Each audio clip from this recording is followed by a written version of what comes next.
Hey everyone, it's Mojaxx back in the DJcity UK lab. Audio Innovates have been kings of the third-party fader for many years with their Innofader series. This week we are looking at their current flagship model, the Pro2. Let's get to it. The Innofader is available in 3 base models with a few variations. All of them use non-contact capacitance technology. Rather than requiring physical contact with rails, the fader slides between 2 circuit boards, which send the fader location to the mixer digitally. That means you don't get any bleeding over time, and it doesn't need cleaning in the same way as a regular VCA fader. Just a little bit of lube once in a while will keep it all running smoothly. Regular viewers will know that I'm a huge fan of the $99 mini Innofader, which has all of that technology squeezed into a fader no bigger than a regular Alpha. That means it will fit into almost anything, even small controllers. I've used those for long periods of time in tons of gear over the past few years, and none of them have ever failed or otherwise let me down. The second option is the Innofader PNP, which is the oldest of the 3 models they have now. That's a large body fader, but Audio Innovates came up with lots of ways to fit it into unusual hardware, like the Innobender variant. And the third is the Innofader Pro2, which is what I've been testing for this review. It has a street price of around about $160 in the US. Like the PNP, it has a large body, which means it physically just won't fit into a lot of devices, but if there is room for it, chances are there will be a way to connect it up. The box contains a dizzying array of adapter boards, cables and plates, which you can use in various combinations to fit the Pro2 into anything from a Newmark NS7 to a Pioneer DJM900. If you're only looking to use it in one piece of gear, that might seem a little bit wasteful, but I like it. Chances are you're going to take this fader with you to different hardware over time, and from a supply chain perspective, it's far more cost efficient than having 17 different models on store shelves. Plus, I love the little touches like the included multi-tool, a small tube of Keg Deoxit lube, and spare fader knob. As crazy as the contents might look, it's actually a far simpler process than with the old Pro model. That had one big adapter board, and you had to work out which bits went where and then isolate it all.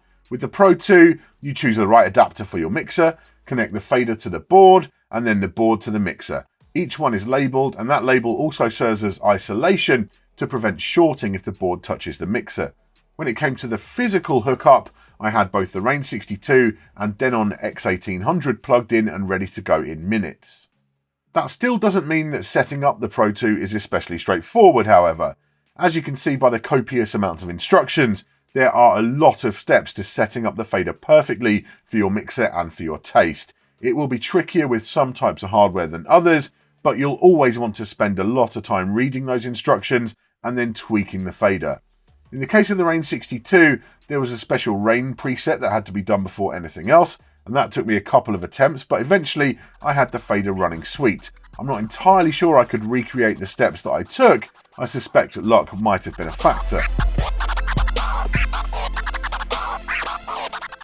The Denon X1800 was far more straightforward, but still took the best part of an hour to get it dialed in perfectly.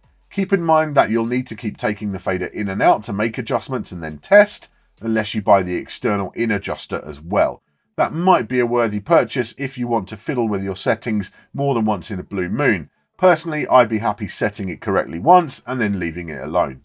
So the question is, with the Mini fitting into more equipment and costing less, why bother with the Pro2?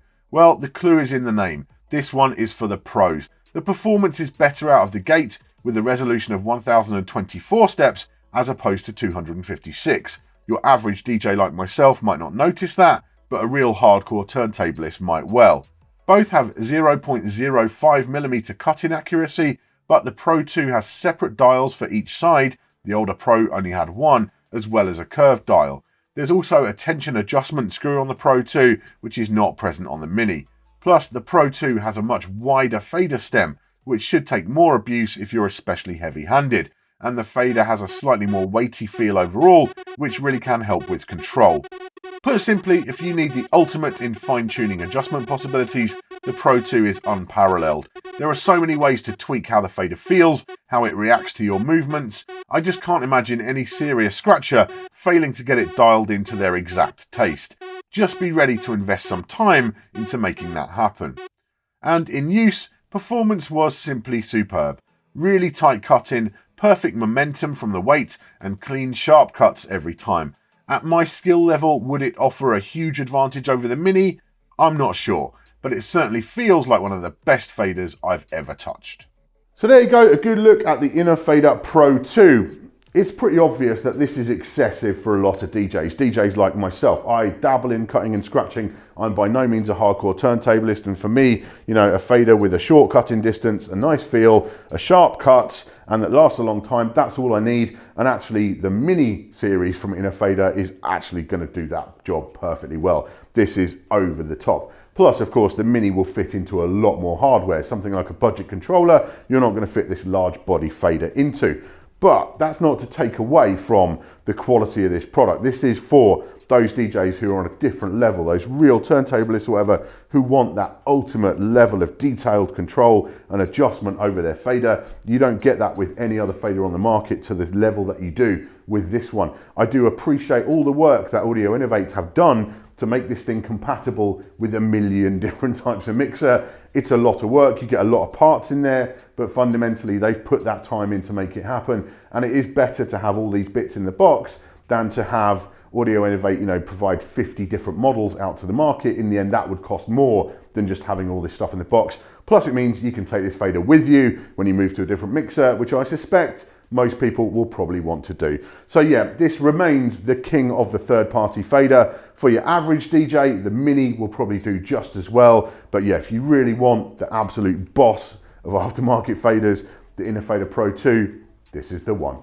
Thank you for watching today. Do make sure you subscribe and you hit that bell icon down below to make sure you're notified whenever there's a new video from myself or the rest of the DJ City team. I'll see you soon.